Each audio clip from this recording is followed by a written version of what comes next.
Washington State's ferry system is an absolute disaster. And we knew this, right? It has been a disaster for some time, and there are a couple elements we'll discuss that are making that worse.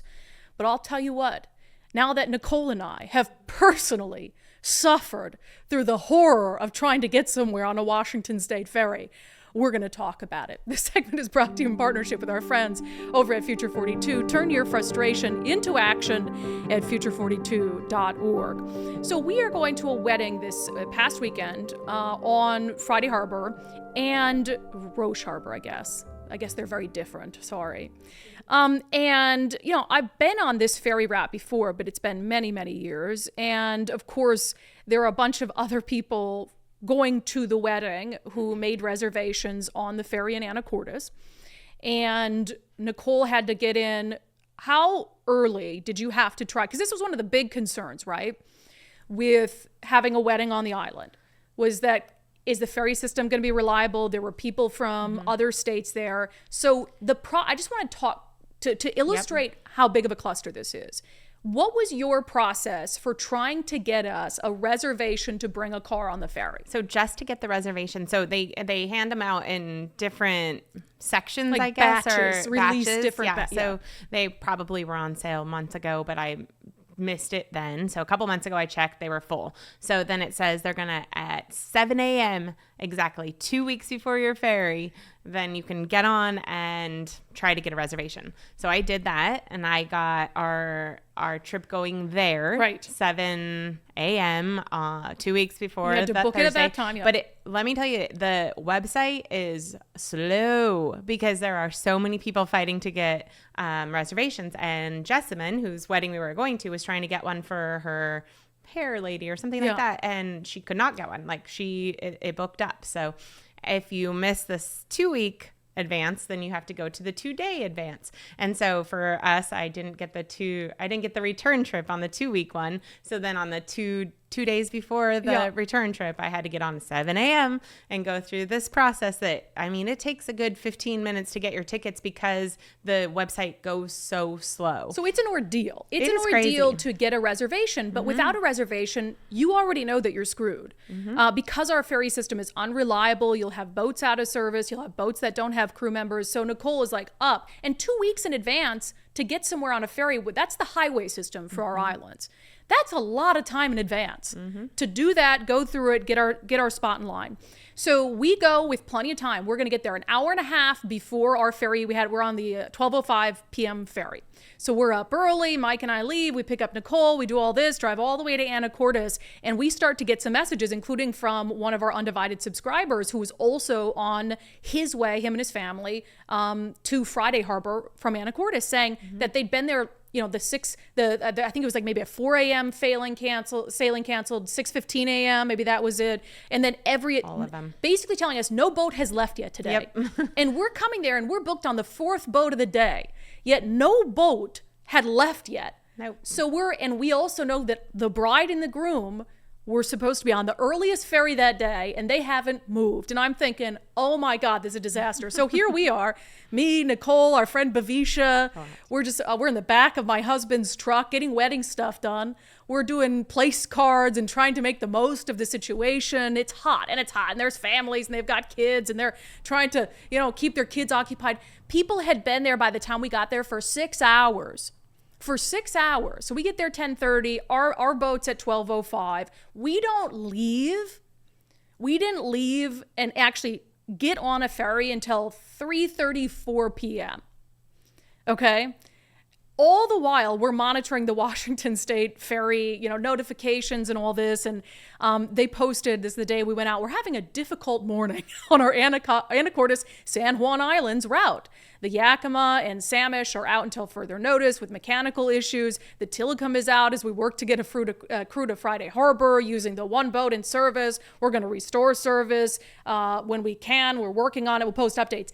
And then they're posting update after update about this is canceled, this is canceled, this is canceled, this is canceled, this is canceled. It was insane.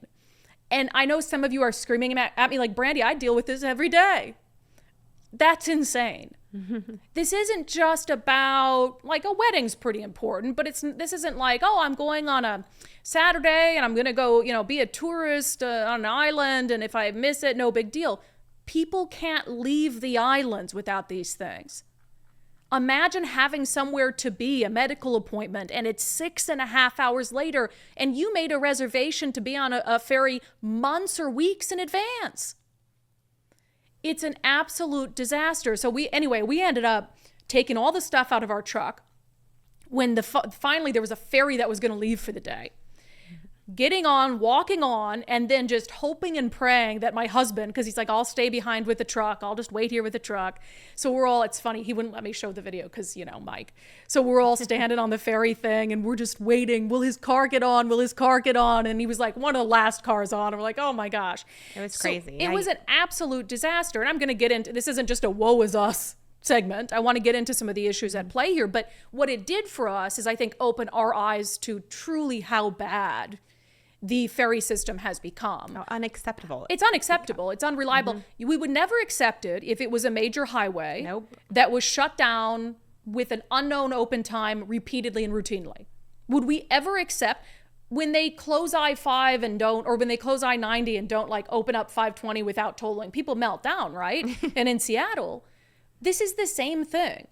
Because what is the option, right? Okay, well, we were thinking, do we try to get a plane over? Do we try to get a private boat to take us over? What are the other options? And all those things, of course, cost lots of money. And so if you're just trying to go about your life and you live on one of these islands, you're not going to charter Kenmore Air every single time that you have to go somewhere. So it baffles me how people don't take this more seriously. It's like shutting down I-5. It's like shutting down 405 and just saying, well, this is just the way it is. It got so bad, Washington State Ferries tweeted this out. And this was a couple days after what happened to us, because it wasn't just that ferry route. Bainbridge Island, all other ferries suffering as well. They said, we know it's been difficult for many customers navigating our service disruptions. Please do not take frustration out on our frontline employees, though, as they're trying to get as many people to their destinations safely. And I agree with that. Don't be mean to the ferry workers. The ferry workers were trying very hard to keep us informed. Just do what I did. Get on the ferry and start yelling, thanks, Jay Inslee. Thanks, Jay Inslee. And telling people, you voted for this. No, I didn't do that. But I wanted to. Because this stuff, in my estimation, a lot of this is preventable. There was the Orcasonian. I love that. Is it like the Orcas Island newspaper? I believe so. Oh my gosh, I love that. So here's how they covered this. Washington State Ferries canceled 1,145 sailings this summer, with an outsized impact on the San Juans. 1,145 sailings just this summer canceled so far. That's insane. They said data from the state shows during this year's summer season, 1 out of every 20 sailings to or between the islands was canceled. That's more than a third of the 1,145 cancellations statewide, when San Juan ferry routes made up less than a fifth of overall scheduled sailings. Washington State Ferries is down several boats due to some planned and unplanned maintenance. There are 15 vessels currently sailing. That's the minimum needed to run reduced service, according to the director at the agency. They're also facing the same maritime labor shortage other states and nations are. Some workers have held off on their retirement. Others have foregone vacation or days off to fill in. That's the kind version of what's happening. That is the kind version of what's happening. What isn't talked about enough so you have the two elements, right? Because one of our boats was canceled because they did not have enough crew. So they sent a boat to a different island to pick up crew, to bring them back to run the ferry, which is insane. There has not been enough accountability for the people fired over the vaccine mandate. At this stage, whether you agreed with the vaccine mandate or not, right? Like, let's put that aside. That is so far in the rearview mirror. There's no reason that at the time that it was put down, when we knew it wasn't going to be the path out of the pandemic, that you would sacrifice the ability of people to move around the state freely and the negligible, if any, impact of those ferry workers not being vaccinated. Even my friend Dave Ross, who's a very liberal commentator in the Seattle market, said this is ridiculous. This is ridiculous. And of course, even if you're going to beg them on your hands and knees to take their jobs back, why would you take a job back if you were a lifelong, dedicated state employee working on the ferry system and they fired you just like that? Would you want your job back? I wouldn't go back to work. So there has not been enough accountability or acknowledgement, I think, from the governor's office and from the ferry system and the Department of Transportation about the true impact that has had on a lot of people and on the labor shortage. It's truly ridiculous, and there's no excuse for it at this point. And then the other thing is the push to electrify our ferry fleet. So there's a lot of things that the state has known. This just goes down to mismanagement, government bureaucracy. You have an aging ferry staff population where you knew, and you can look ahead and see when are they going to age out, when are they going to hit retirement age, and they knew all of that and still fired people over the vaccine mandate, which is wild because you foresaw a crisis, and then you made a decision to make that crisis worse before we even got to crisis stages. So there's that element of it. But then you have Governor Inslee who says we want to electrify the ferry fleet, and he will not turn away from that effort. Even what I think is fascinating about that, every leading candidate in the race for governor, including Bob Ferguson, has said, no, we need to get more diesel ferries in the mix. We need to just keep going on those. We need to push them through because we need more ferries. And this electrification thing has taken way longer. They have all these specs about, we want to build it, in the United States, which I can appreciate. But honestly, if it's between building an electric ferry in the United States or building it wherever the hell they'll build it and make it diesel, it's just about what can get on the water faster at this point. Because this is not tenable. The situation is not tenable. And you have Inslee who will push these climate goals and his climate agenda at any cost. It doesn't matter to him. We talk about it with the Climate Commitment Act. He will not acknowledge to the extent to which it's raising gas prices, and he doesn't care because he wants to push the CCA. So any of the negative implications of the CCA, that's not his concern. Governor Inslee was responsible for 1589, which was pushed through at 2 a.m., which helps PSE move away from natural gas.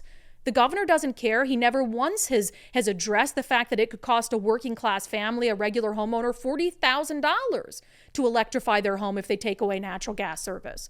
He doesn't care. And with the ferry boat electrification, he does not care if people are stranded for 6.5 hours or more on an island that they can't get off of without that ferry boat.